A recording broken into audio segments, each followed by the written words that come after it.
Hey everyone, welcome back to our art channel. We will be doing a new series of art challenges combining two different characters from two different worlds, Lord of the Rings and Studio Ghibli, or otherwise known as the world of Miyazaki. So in this episode, we will be combining Ponyo and Gollum from Lord of the Rings. So if you're new here, my name is Miguel. And I'm Michelle. And we hope you enjoy this episode of Character Mashup.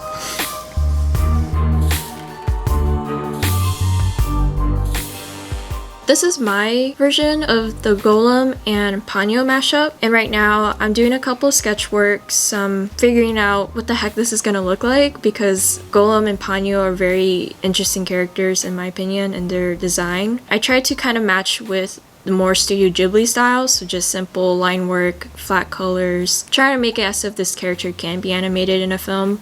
So one of the characters that we are mashing up, Ponyo, she's obviously the main character of the film Ponyo that's produced by Studio Ghibli, directed by Hayao Miyazaki. And if you're familiar with the film, it's kind of got a mixture of the Little Mermaid story and also like Japanese seaside stories as well. And so Ponyo is, she starts off as like a fish and kind of looks like a goldfish. And that's what one of the characters thought she was, a goldfish, Sosuke, who pretty much like kind of saves her from being stuck in a jar. And that's actually when Sosuke names Ponyo Ponyo, because her original name is actually Brunhilde, which is like a direct reference to the Nine Valkyrie in German mythology or Norse mythology. And if you look a little bit into it, like of how this film was made, you see that Miyazaki does actually reference a lot of German, Norse inspiration and also direct reference to like The Little Mermaid. I think the other interesting thing that when Miyazaki also named Ponyo Ponyo, he wanted like a squishy kind of cute name, and it kind of has this like onomatopoeia sound, so I think he was very successful in naming Ponyo that way. So I thought Ponyo would be a good mashup with Gollum because it's this idea that they have like both unhuman cuteness to their design. Like Ponyo is kind of like a goldfish, and then you have like Gollum, who's like a skinny froggy type creature with big eyes. So I don't know, I thought they're kind of cute. I'm sure people don't agree that Gollum is that cute. And they also, I think personally, they have very simple designs, so I think it was like it would be a kind of quick mashup to put them together. Obviously I focused more on this idea of Ponyo being in Gollum's world, and that she, just like her obsession with Sosuke, she would obviously be very obsessed with the ring, and I think she would have been very susceptible to its power over her. Right now, I reference here the cave that Gollum pretty much lives in with the ring. I kind of just had this idea that Ponyo would become a Gollum, so she still has like her little cute dress and froggy-like legs. To me, I kind of still wanted to keep it cute, but also like gross. So yeah, and I think this would be a character that you could actually see in the world of Middle Earth.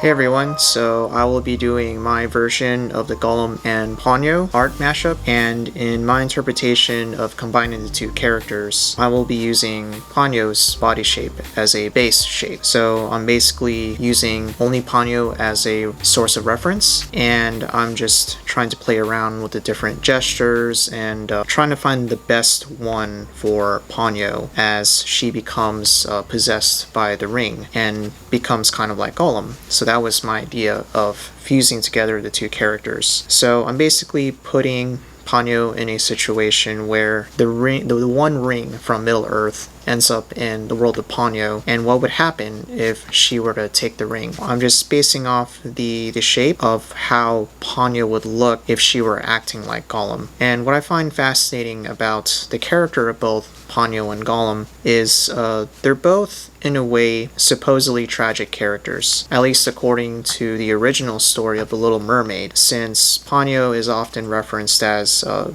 loose adaptation of The Little Mermaid. But to me, I personally think that's that's a bit of a misunderstanding. Actually, Ponyo is more of an Eastern interpretation of the story. It's actually much more Japanese than it is Western, meaning that unlike the original Little Mermaid, which the story is centered around this Christian idea of attaining a human soul, instead Ponyo is more focused on the innocence and this sense of devotion that Ponyo has for other characters, especially Sasuke, that she is, I think, has a bit of a crush on. It's quite clear in the movie. So with Ponyo compared to Gollum, I find it fascinating that they're both very different characters, but at the same time, they both have to do with this idea of devotion, like a healthy devotion, versus Gollum having an obsession with the ring. So I thought it would be interesting, at least that's what makes this mashup interesting, combining these two characters. In my interpretation, I have her having a sort of a glow effect, since Ponyo is a magical character. And fun fact, the word Gollum is actually, according to Tolkien historians, Tolkien took the name Gollum from the name Gogul, which is a character from a short story known as King Solomon's Mines. And Gogul is a female character who, just like Gollum, is very demented and is very greedy and has an unhinged personality, and it's representative of that time period since the story is written in the mid-19th century. So in my version, I ultimately decided to have the world of Ponyo being invaded by the One Ring, and that pretty much inspired the rest of the design. And the thing that I love adding is just a little bit of like the eyeshadow, just to give like, yeah, this is something that's kind of bad, but I kept my version, I left the Ponyo having that cute factor still remaining, even though Ponyo is about to take the ring. And just having the background have like a water-based effect, nothing too dark, and that's what I ultimately settled on, and that's pretty much how I got to make my interpretation of the mashup.